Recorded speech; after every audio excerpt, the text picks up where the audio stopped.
Hello everyone, welcome to Coding Bootcamp 2023, sponsored by Embarcadero. My name is Ray Konopka with Raize Software, and in this session I'm going to be talking about building components, the fundamentals of building components. It's a core feature in Delphi. It's what makes Delphi is its component model. It's the ability to create reusable controls. It permeates the entire product. Obviously, it's the foundation of both of the frameworks for VCL and FMX, but it even inspired changes to the language. The Object Pascal language is heavily influenced by the component model that was there. And while this topic's been around since Delphi 1, in recent years, there's been not a whole lot of coverage to it. And we kind of wanted to take a step back, dig a little bit deeper into, well, what makes the component model work? How does it do its, the things that it does, things that we use every day? We're going to look at kind of behind the scenes is how does all of that work? Why are events the way they are? What is that sender property really doing? What obviously, if we want to create our own controls, what would we do? And so we're going to talk about all of this, cram a lot of information into this whole hour little section, hopefully with time for questions and answers afterwards. But we're going to look at the process. If you wanted to build your own custom control, what would you want to do? And while initially some people would say, oh, I'd never want to build my own custom control, I think when you start thinking in terms of a little difference, if we can customize things, if we can make things easier for us, you may find it's not so bad. There's some real value in creating a custom component. It helps if you have the right guidelines to do it properly. And so that's one of the big features of what I'm going to be expressing through this whole session is what are the proper ways we want to build our components? How do we make them easy to support, easy to deploy, and manage, and all of that. But to get there, we have to go through some things. We need to understand what the component library, the VCL, is all about. That's where it started. FMS is an extension of that in essence. It's a different hierarchy, but it shares the same ancestry. We want to know what makes up a component. We use them all the time. We already know these things, properties, methods, and events, but why do we have certain types of methods? What do they mean? How is a property, how is an event implemented? What are the different scoping rules for a property? What can we leverage? What do we have to be worried about for side effects? All of these things come into play when we start talking about a component's anatomy. And what's really cool is as we learn those, as we describe and dig a little bit deeper, we can end up becoming better Delphi developers because we now understand how things are working and the order of events and managing state inside of our component. All of these key things that we're going to touch on. Custom painting is a big important one in the sample I'll be showing. How do we handle keyboard interactions and mouse wheels and so forth. And then finally we'll wrap it up with a discussion on package design, because when you're talking components, you really have to understand packages and the role that they play in the deployment and distribution of your components. It's not terribly hard.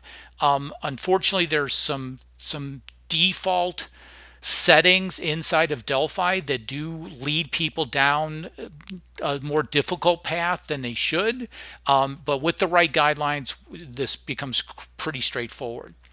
So let's dive into the process a little bit, talk about what it means to build a custom component, and then we'll go from there.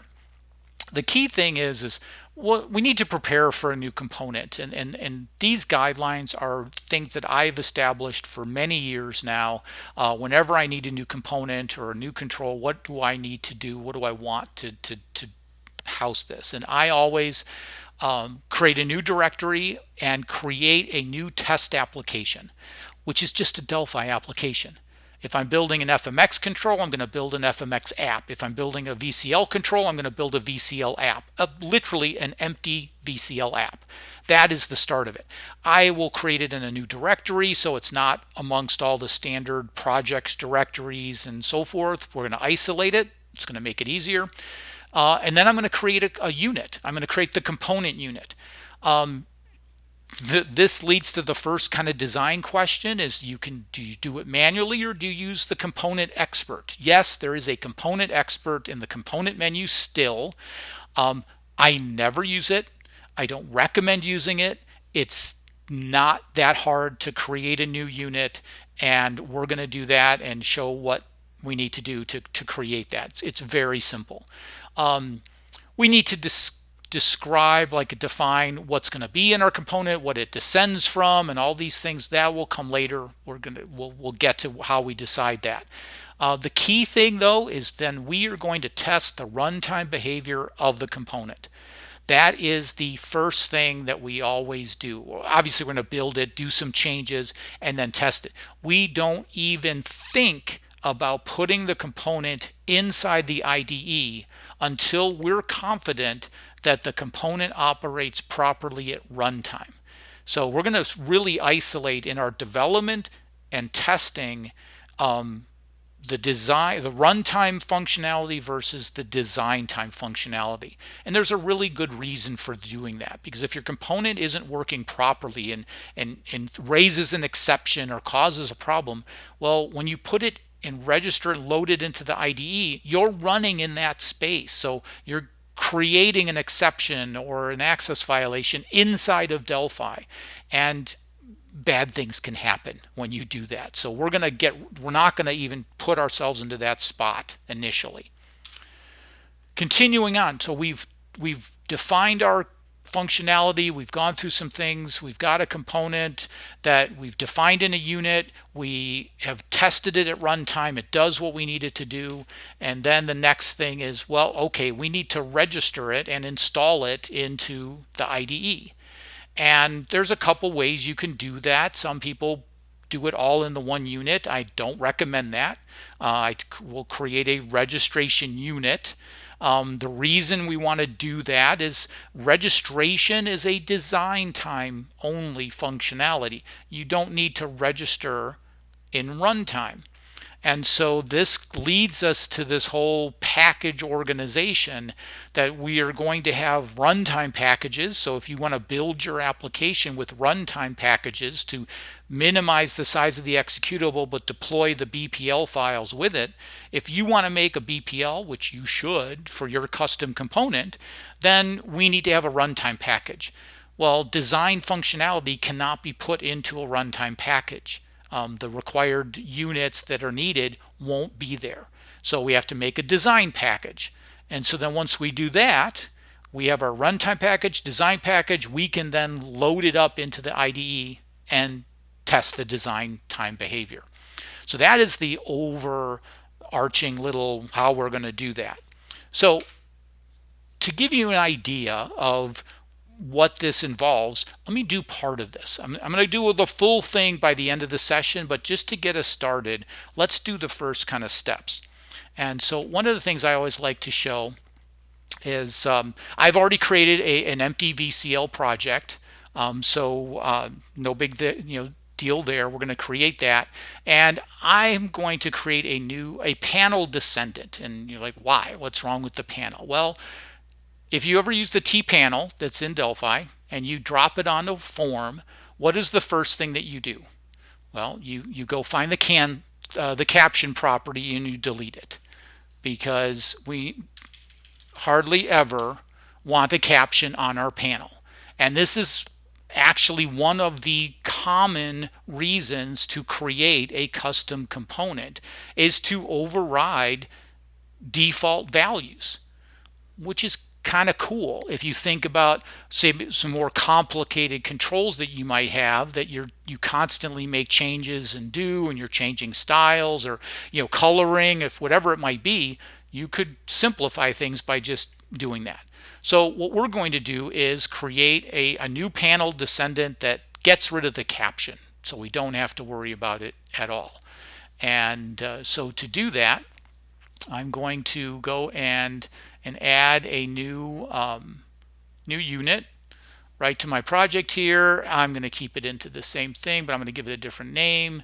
So we'll name this, let's see, One of the things you'll get used to, you'll probably want to prefix your units because they go into the IDE, so they can't collide with something else. So don't name your component, panel dot unit or custom panel. You want to give it some identifying mark. So I will do let's see here, Bootcamp panel is what I will name my unit, just because I know there's an RZ panel already in the IDE there.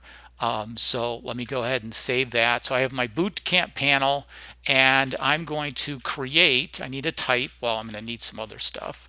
So I need VCL controls, probably VCL extended controls, because I think that's where the panel is, if I remember right. We'll figure it out. I'm going to create a type, and I'm going to create a T Bootcamp panel. And what's that going to descend from? Well, it's going to descend from a T panel for now. And I don't need to add any other properties at this point or anything like that. But I will need to do, I'm going to override the constructor. And so I'll create, and I've just created a lot of components. So I know this is the signature, and we're going to override that. And so, of course, I need to implement that. So let me grab that down in my implementation section, and T Bootcamp panel, create. I can get rid of this. So where is T component? And so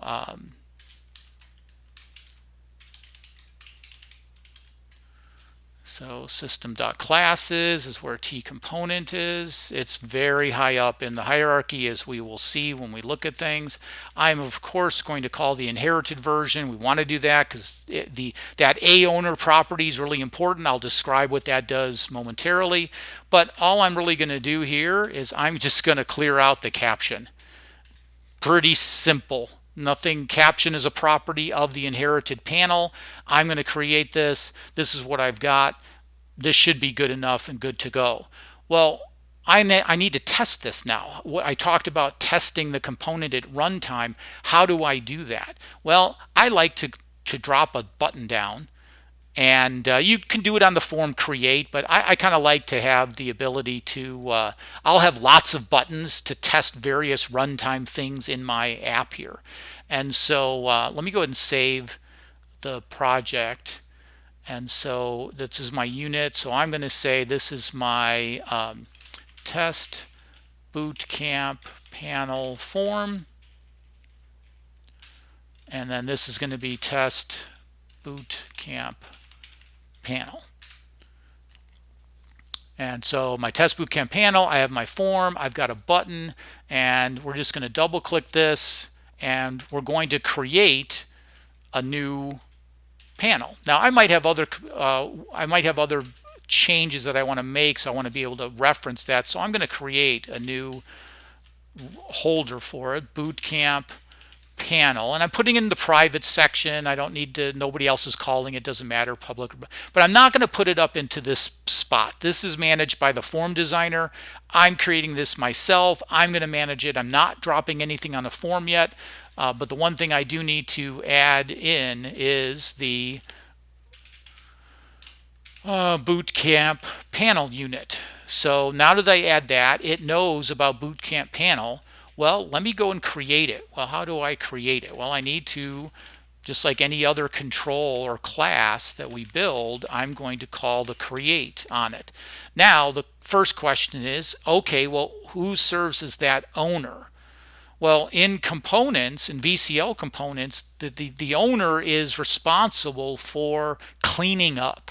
So whoever I specify as the owner gets cleaned up. Well, we want that to be the form, and almost 95% of the time you will be using the form as the owner of your controls. Yes, there are exceptions, that's more intermediate and advanced level stuff, but for 99 or 95% of the time you're good to go with the owner.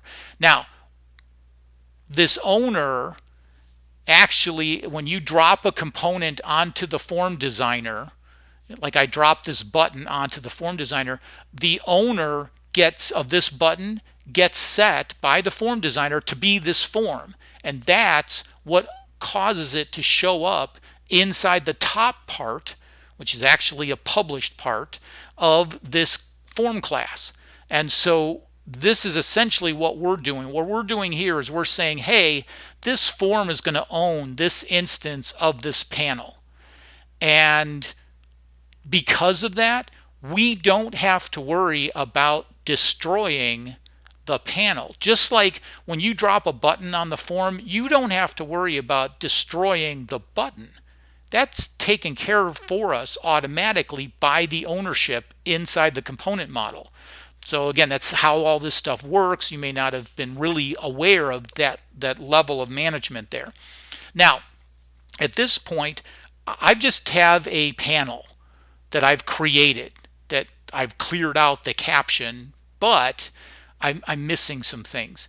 In order to be shown on the screen, to be visible, the control needs to know, like, where does it present itself. Obviously there's a size that we'll get to and a position, but one of the most important things for visual controls is that we need to set the parent. And so we're also going to set the parent to be the form in this example. But parent could be a group box, it could be another panel. It's another control that can accept controls dropped into it to be parents of other controls. Not every component in Delphi supports that, and we'll describe that in a few minutes in more detail. But for now, we're going to create the control, set the parent, and then we're going to go ahead and set the bounds. And there's a shortcut. I can set the left top, width and height individually, or I can do it in one method call. And so I'm going to put this at 50-50 from the upper left of my form. Really, well, it's of the parent because of that's how it's defined. So my parent is driving that, and I'm going to make this, I'll make this 300 by 100. And that's essentially all I need to do. So let me go ahead and run this. And what we see when I click the button is I've got my new panel there with no caption. Woohoo! Great. I've created my design interface. I'm not going to create the design time and the package to load it. I'm going to do that once at the end with a more advanced control to give us, what are the mechanics of it. But this is the start of building a custom component. So once you do this, everything builds off of this step. So let's switch back to the slides and dig a little deeper. So one of the first choices you need to make is, well, if I'm building a custom component, what am I descending from? Typically, you could descend from an existing component just like we did, but you have other choices, and it depends on what you want the control to do. So there's, you can go right from T component. What does that mean? We have graphic control, wind control, and custom control. Each one of these base classes give us certain functionalities, and based on what we want to do determines what we select to start with. So we're going to dig into that to kind of gather what the rules are. And so here is a subsection of the VCL hierarchy. It's in technically anything above this line is all above this is all FMX as well, but for what we're taking the whole thing together. I've highlighted the ones that I mentioned before, and as we see the boxes, here's where we can make our distinctions. So a component allows it to be essentially managed by Delphi. And so it just defines the owner concept. So everything that's inside of the VCL that descends from the component, has this owner capability. Even T form descends ultimately from T component, and so that's why the form can be an owner of any of the components. Now, if you descend directly from a T component, that is how you create a non-visual control. There is no visual representation from inside of T component. It is strictly understanding ownership, streaming, how to be written to a DFM file, and those kinds of features and functionality. So data sources, timers, those non-visual controls descend from T component.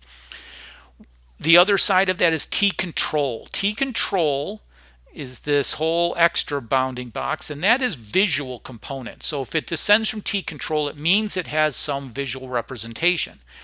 But there's a couple different ways in which that can be decided. You can have the distinction between a win control or a graphic control. Graphic control is a little bit easier. Let's start with that one. The graphic control, as its name suggests, is really just graphic in nature. It's UI. It is the key piece is that it implements a paint method that you can override, that along with a canvas on which you can draw your component. And so the component itself, a graphic control, defines its own rendering. It defines the paint method to give it some visualization. So the T bezel, T label is a graphic control. One thing to note is that graphic controls cannot receive the input focus, because input focus requires a window handle. And that's the distinction where a T-win control comes in. So a win control is any control that requires a window handle, and there's a lot of them. Anything with keyboard focus, anything that has a built-in representation inside of Windows is a win control descendant, like a custom, like an edit. So the edit box is actually Windows defines the edit box. The T-edit component is a wrapper around the Windows control. And there's a lot, like combo box is the same way, list box is the same way, so forth. You can also have a T custom control. Now T custom control is like a merge of graphic control and win control. It inherits the win control functionality that manages a window handle and its creation and so forth, but it also introduces a custom paint method along with a canvas on which to draw. So you might want to build a windowed control so that you can take the keyboard focus, respond to arrow keys or whatnot, but do all the drawing completely custom. Now, you might be looking at this diagram and be wondering what the role of these custom label, custom edit, custom panel versions are as these ancestors.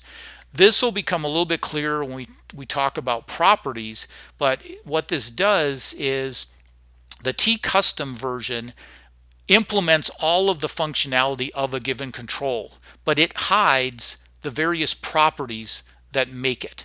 The properties that show up in the object inspector inside of Delphi. And so you never go and create a T-Custom panel by itself. You would drop a T panel down, but if you wanted to make a custom panel that you made certain, like you didn't want the end user to change the border, like you wanted it to always be a groove and not the default bevel that shows up, well, you would descend not from T panel but from T custom panel and not surface the border properties that allow them to make that change. So they would drop it down, go to the component, object inspector, and they wouldn't be able to make that change. So that's the reason why we have this layer there. So those are our different groups. We'll have more to talk about as we dig into this, but again, now that we know the breakdown, depending on the control that we want to build, we know where to start. So digging a little bit deeper, these should be quick kind of summaries. I talked about like the owner property. So that's what T component has. So every component has an owner. It's technically you could have it as a nil owner, but in most everything owns by the form, but it's there. T component also implements the components list. So there's a property called components that you can look at. Like you can inspect on a form the components property to find out all of the components that it owns, which is quite cool. There's also a component state property, which is really important. when you want to know the difference between design time and runtime. So if you need to do something different at design time, you can check the component state for the CS designing flag, and if it's in there, then you know you're in design time processing.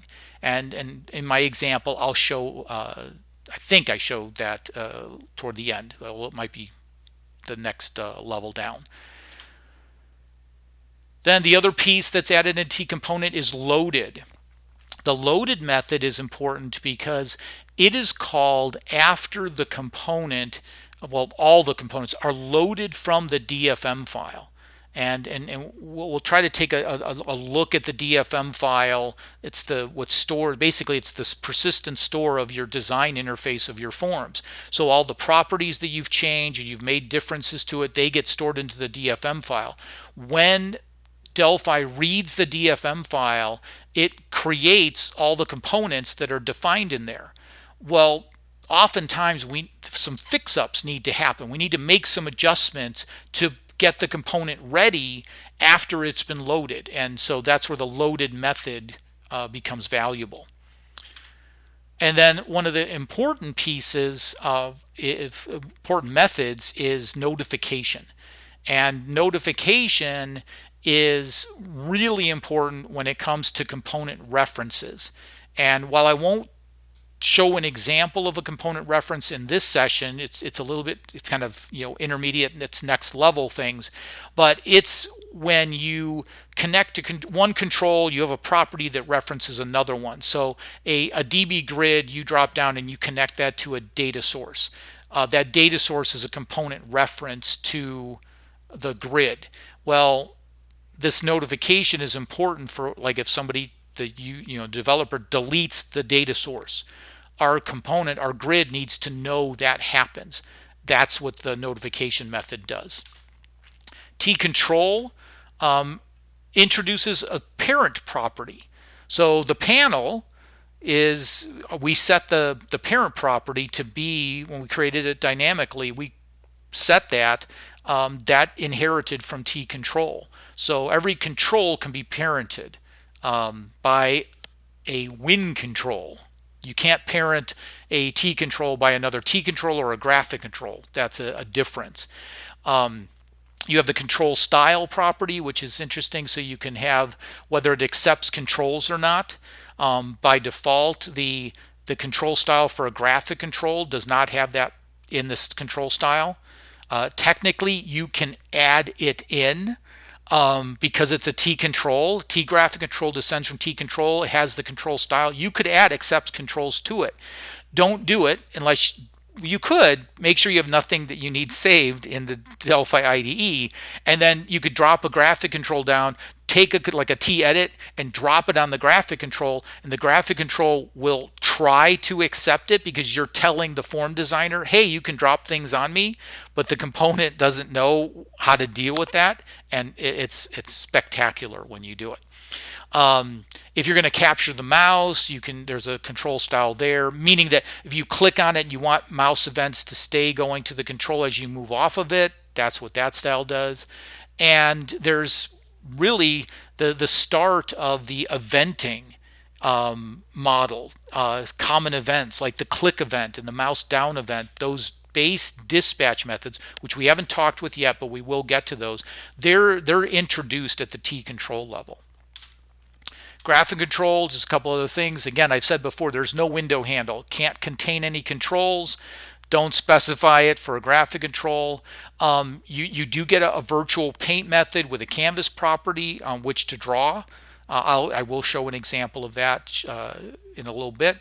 One of the key things that's interesting when this distinction between a graphic control that has no window handle and one that does, it means that a control with a window handle will always be in front of a graphic control.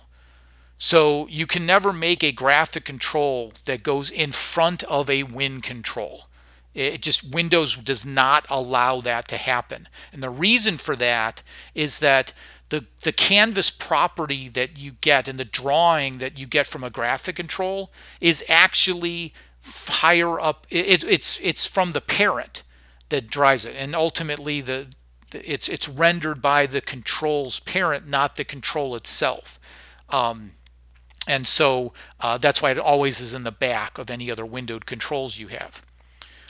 Continuing on with the window controls, it introduces the handle property, which is the wrapper around the H-wind. If you've ever done any Windows, old school Windows programming, or called in API functions in some of your code, you may have used the handle property, which is an H-wind. That's introduced at the wind control level. The big things is that you get keyboard interactions now.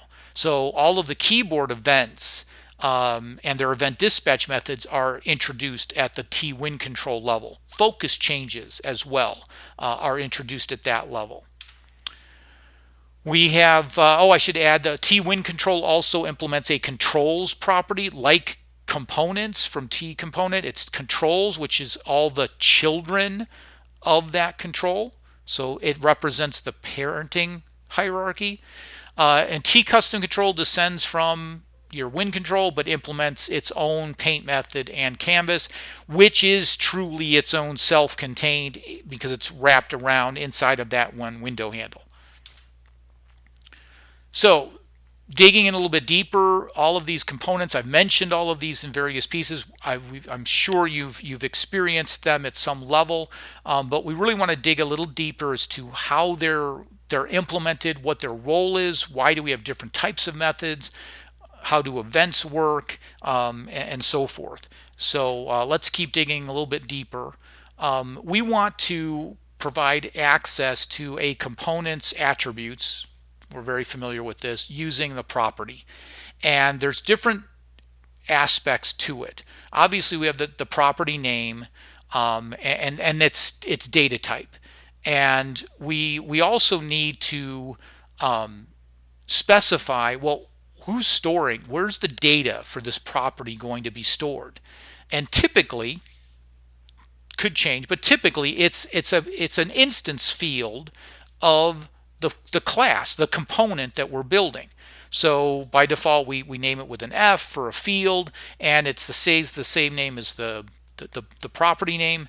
And now your instance field needs to be the same type or a compatible type of the property's declaration. So this is an integer. And then you have a write access clause, which could be the same field, but generally when we're talking components, it's going to be a method. It's going to be a write access method, and we'll see why that's important shortly. And then one of the final things is you might have a default value, and the default value does not initialize the property, in this case to 17, but what it does do is it determines whether or not that property value for that component gets saved to the DFM file when you save your form. Ideally, we'd like to minimize the data that's inside the DFM, and if the property value is its default, then there's no reason to store it in the DFM. However, there is a requirement that we need to make sure that our property is indeed set to that default value when it's created. Otherwise, you get all mixed up and your streams aren't set right. Digging a little deeper, at the write access clause, the real reason why we will use these is to implement side effects. For example, if we're in the sample component, if it has a property called button width, well, there's a button that's part of that control. And if we're changing it, we probably need to repaint it. Or cause its display to be, invalidated so that we can get it to look right. So instead of, if we just changed it, the button width, the field, nothing would change. But so the pattern is you take your, the incoming value of what you're changing it to, check the value against your current instance field, and if it's different, go ahead and make the change. If it's the same, there's no reason to make the change, because the side effect, we don't want to repaint the component if the button's width is the same. So only when it's different, we invalidate. That is tells Windows in the VCL framework that, oh, this component needs to be refreshed the next time we do a paint cycle. And so then it will take care of that. There are other ways to refresh and repaint, but invalidate is the most common one. It's the safest one that you can do, certainly to get started. But that's what your write access method gives you. Some other things we have our properties. Those are the base starting points. The methods obviously implement the various behaviors. However, there are some key things when you're talking about components that you need to consider. So you want to do what you can to avoid any interdependencies with your methods. For example, you should not have any initialization methods. When you drop a component on the form, the component should be good to go. So it means you make sure that the default properties of all of the properties in your component have reasonable values. That you can't have it in an invalid state until you call some initialization method. That is bad form and will cause problems in the form designer. Don't require an order in which methods need to be called. Every method should leave the component in a valid state. It may not be the proper state for what the end user wants, but you should not have to require, oh, I have to call method A first, then method B, and then method C. I could easily call method C first, method B, and method A, and at the end, I should be in the same state. So that's important to consider when you're building your methods. There's also different types of methods. The obvious being, constructors and destructors. So constructors, obviously setting up like we did, we overrode default values. We initialize default values for the various properties if we need to do that. If we're creating any kind of resources that we need to, extra objects that we go and create, we're going to need to create them there. We're going to free them in the destructor. So we're going to clean ourselves up. Property access methods, we showed an example of that. We can do a read access method just like a write. And one returns a value, one sets the value. Read access methods just get data. They don't do side effects. You also have what are called window or message handling methods. This is how the VCL responds to the underlying window messages. And it also is a way to handle what's something called component messages, which we'll touch on a little bit later. And that is very similar, but there's a whole messaging framework based on Windows that they get passed around, and we can use message handling methods to hook into that. Some of the biggest, or some of the most important ones from a component writer's point of view, are event dispatch methods. And so when we're building an application, we're very familiar with handling events that are in the object inspector. You go to the events page, you double click, you get an event handler, you write your code, and so forth. Well, if you want to hook into the process of a keyboard event that's happening at a control, you don't want to write an event handler for the on key down event. Because if you write the handler for it, then the end user won't be able to write the handler for it. Or if they do write a handler for it, then they're going to override or replace your handler for it. So we need a different way in order to hook into the eventing. That's what the event dispatch methods do. And we'll see an example of that in our sample component. And then the final thing is there are times where if we have situations or embedded controls in our own thing, we might internally handle an event from an embedded control that we don't surface, but that's getting a little beyond. So I'm not going to go through these in any real detail because basically it just shows the mechanism of how we respond to a window message should we need to do that. Component messages are very powerful because certain properties are defined at the T control level. For example, the enabled property or the font property are all done at the T control. They're visual. Well, if I need to be aware of that the enabled property of my component changes so I can display it or draw it differently, I need to know that happened. Well, in the VCL, we handle a component message called CM_enabled change. And when we receive that, we can then redraw ourselves so that we look disabled or enabled. It's changed, so we look at the property appropriately. So that's what those do. The events, the final piece here, events are so powerful in this whole format because they allow us to do customizations through delegation. If you've built with other libraries, the precursors VCL like OWL or TurboVision and other things, to customize things, you always had to create a descendant. And this we don't need to. A button we can use in all kinds of different ways. The clicking of the button is set up to then delegate what happens to something else, to an event handler. And what's cool is that events are just properties. They just happen to be properties where the type is not integer, for example, or string. It's a method pointer. And we'll see what those are. But from a component designer's point of view, we always have to remember that events are optional. A user may not do anything inside their event handler. They may create an event handler and have a comment in it where it does nothing. So you can't make any assumptions as to whether the event is there or whether it's there and implemented and does anything. And so we have to, again, it's all about keeping the component's state, all of its attributes, all of its properties valid after any time of any state change that you might have. So to create a custom event, we need to determine the action that defines the event. We define the type, which basically describes what are the handlers that are going to be passed to the event handler, or what are the parameters passed to the event handler.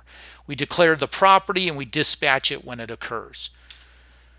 And then we determine the trigger. We go ahead and we generate the change when it happens. And here's an example. I'm not going to stop on this because I want to get to the code, and we can take a look at exactly this spinner event because that's what we're going to implement in just a few minutes. And then to define the property, to define the event, it's just a property. And notify event is the most common one. That's just, hey, something happened, and it takes a sender parameter. The sender is who generated the event. It's the component that generated the event. And so that's where that comes from. That's why that's there, so that you can know what was going on. And then to dispatch it, one of the things you do have to check to see if that event property is assigned to something. You can't just do is nil because referencing it is how you invoke it. So you have to check if it's assigned, and if it is, then we're going to invoke it and pass in whatever parameters it might need. Self being the sender of TObject, which it is, and that will pass through. So let's take a look at the spinner. And this is one of my favorites demonstrations because it illustrates so many different features of component building all in one little component. And so I'm going to load up this test spinner, bring up the form here, and there's some things. This is for like part 2 and 3 of this session. We're just going to be talking about the RK spinner. And I'm going to run it first so we get an idea of what it does, and then we'll talk about how it's implemented. And it's a control, it's a visual control, and it's for changing spinner values. And so I can click on it. Notice that it takes the focus away. So this is a wind control, and I can use the mouse to click it. I can also use the arrow keys to change its value, and it repaints itself. It's drawing a custom minus, and I can resize it and so forth. And it's got properties associated with it so that we can do things like if I go in here and write an event handler. So I want to actually respond to the onChange event, and in the spinner change, I'm going to update that label. And here's the property. I want to get the value out of that spinner, convert it to a string because it's going into a caption, and we can see what that does. So now when I go and click and do the change, the value gets updated. So everything is all self-contained in here.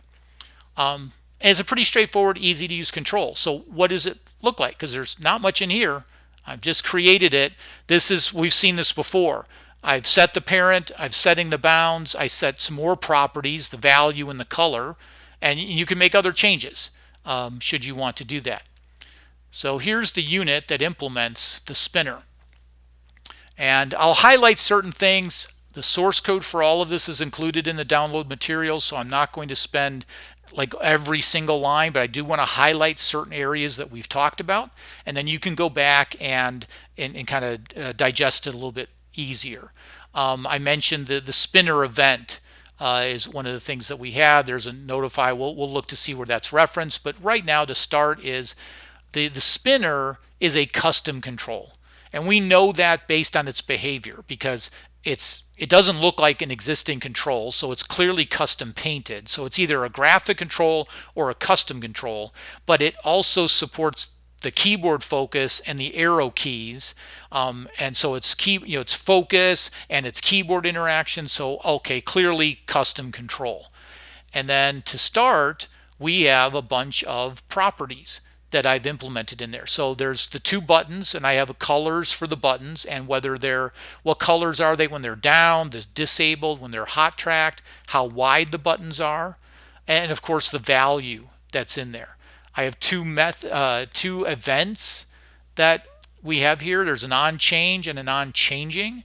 On changing is done before the event is actually fired and before the value is changed. So if I wanted to put a range on it, like stop, put a max on it, you would implement that in the on changing event, which is actually the spinner event, which is up here, and there's a parameter to it that says, oh, are you going to allow the change or not?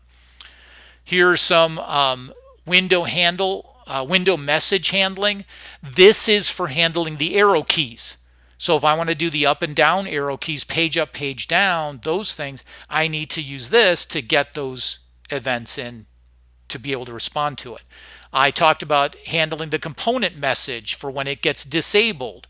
There's a component message for when the mouse enters the region of the component and when it leaves. This is how it implements hot tracking. And then the rest of this is inside of, now I have this in the protected section because I have descendant components for, as you can see over on the left here, there's a cursor spinner, an imageless spinner, and so forth. As I continue this on for other sessions, this is the base version of it. So we're going to override that later. But here's my paint override that comes from T Custom Control. So here's how I'm going to draw everything. Inside of that paint, I'm going to draw the frame, which is the box around everything. I'm going to draw the value in the middle, and then I'm going to draw the two buttons. Which area am I in? And so, and then there's a bunch of support methods of things that I would, might need to know. I need to know where I'm clicking inside of the button, the control itself. Am I over one of the areas or not? So do I need to display things different? Incrementing and decrementing the value by some amount. This is a helper function to make that happen. Then we have all the event dispatch methods. So I need to respond to when the keyboards go up or down and move and do things. I need to, when I tab into the control, I need to draw that dotted rectangle around the value and get rid of it when I leave. So we override these event dispatch methods to do all of that. The custom properties that we have, these are the access methods, the right access methods for those properties.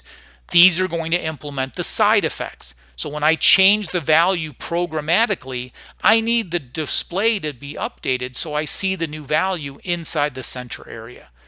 And then the final pieces are, these are the definitions of our new properties. There's not many. There's a button color, width, increment, and value.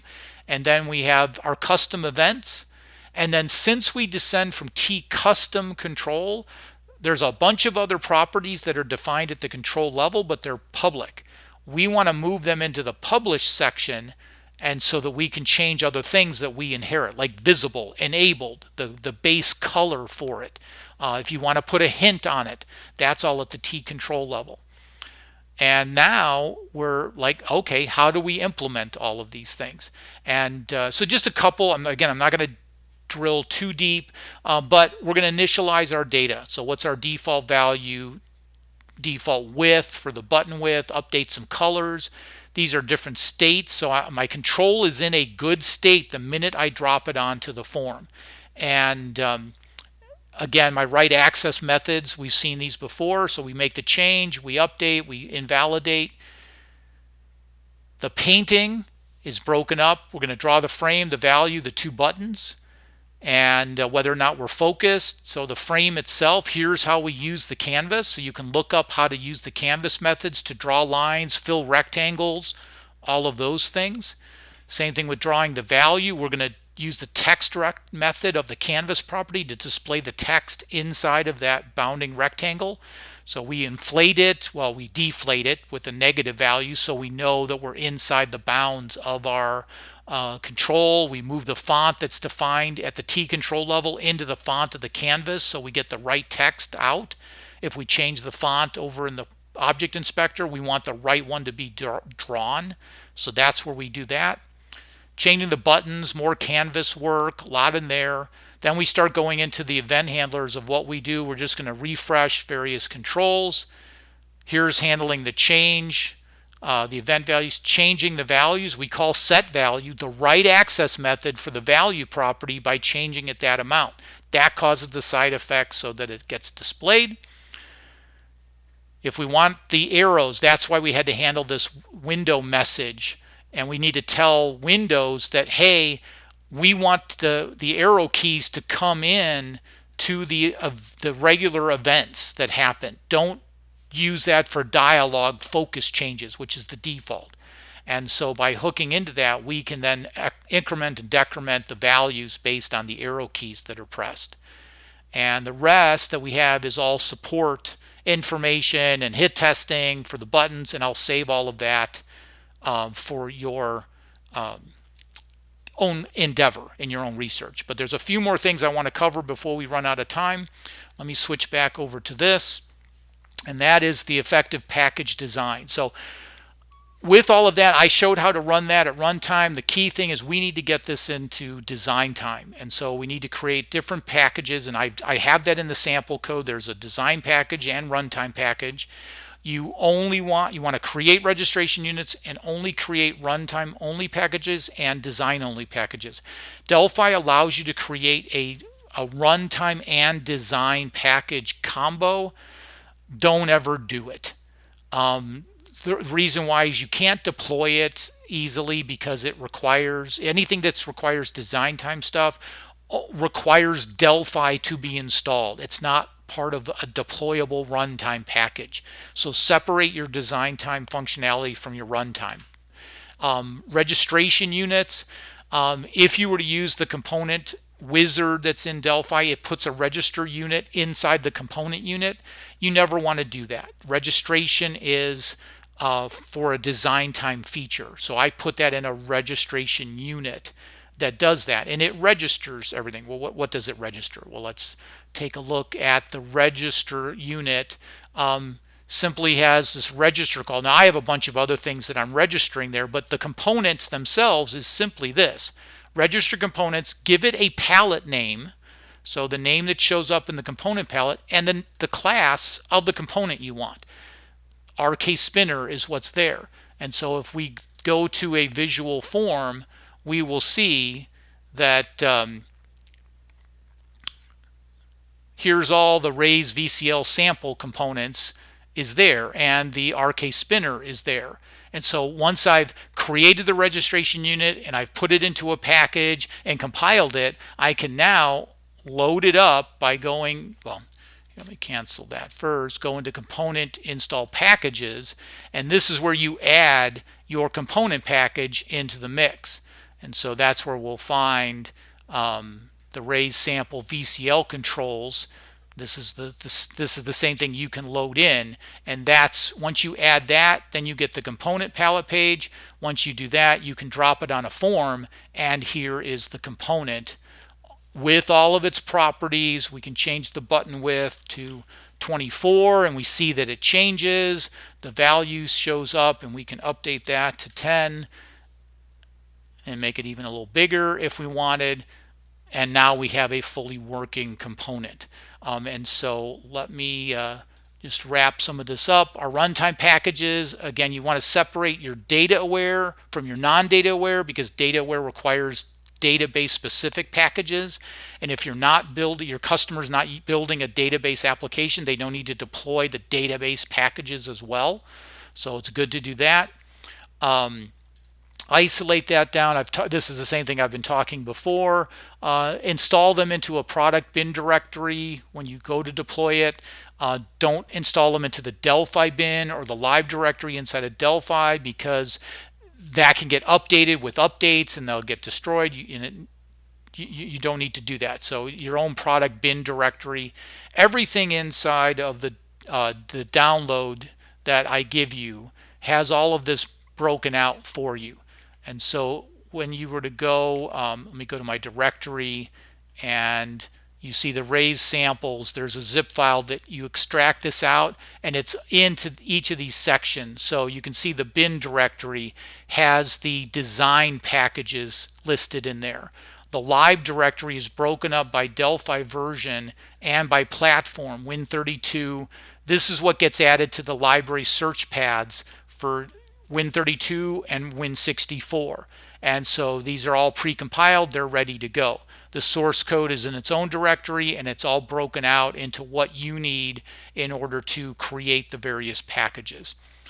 So I know I threw a ton of material into this time slot, and I talked very quickly.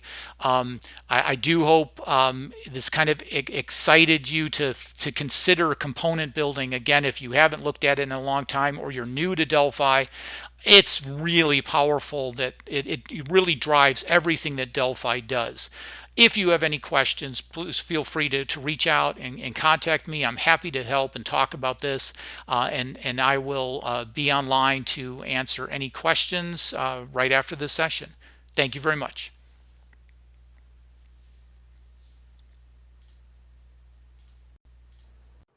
Well, fantastic. And Ray is joining us live again in the studio. Hi, Ray. Or virtually. Hi. Should I say? I was laughing at your last comment where you said, I probably should have created 2 sessions on this topic. Actually, you created three sessions, I suppose, in the material you got. But yeah, it is one of those things where the problem is you're just such a master at this stuff that it's like everything comes out of your head. And do you know what? It's the most valuable session ever on component design. It really is. You know.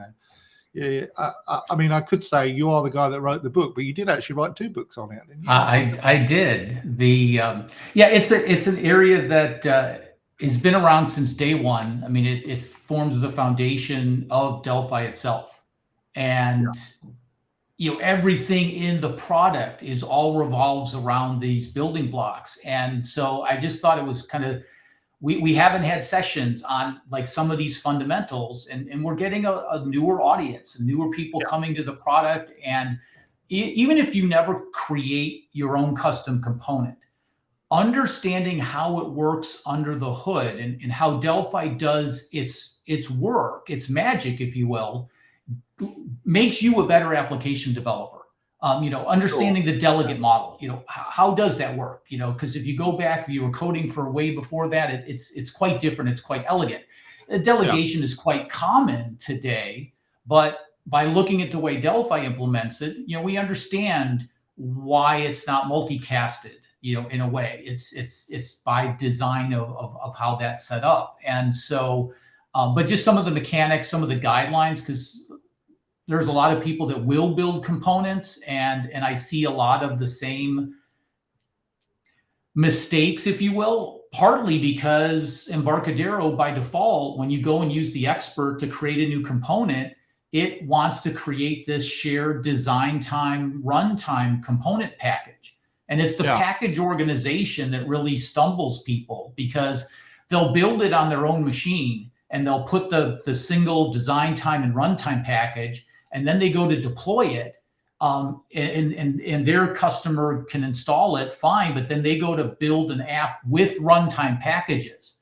Because not everybody builds with runtime packages, but some do. If you're going to build like if you're going to have plugins and those kinds of things. I've worked at a few places that did, Yeah, because I don't like them myself, because I think you end up with this possibility that you get mismatches and stuff like that. It's the new version of DLL hell. It's the same you're thing. From the same era as me, and that's exactly what I was going to say. Exactly. But if you do it right, and you want to leverage certain things like a plugin architecture, you have to use runtime packages in your code.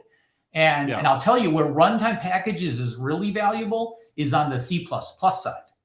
Right. Because again, statically linking everything in, it doesn't have the same smart linker, so the executable size can be a lot bigger. So I believe that a number of C++ developers end up leveraging runtime packages more. It can speed up compile time because you're compiling against a known package rather than recompiling all of the object files that are needed. So there's definitely value in doing that. Well, if people have modules as well that link to the design, they have a custom set of design time packages that they use, and they write a modular code. So they've got these executables that do single functionality, and then might be a bigger one that calls all of those. That can mean that if they're downloading or they're having to ship it around or something like that, or transmit it, which is exactly. There are good reasons for doing it, and that was one of the places I worked at did it that way. Lots and lots of people saying, "Awesome session, you're the best. You're definitely the best speaker, Ray. Fantastic session, etc."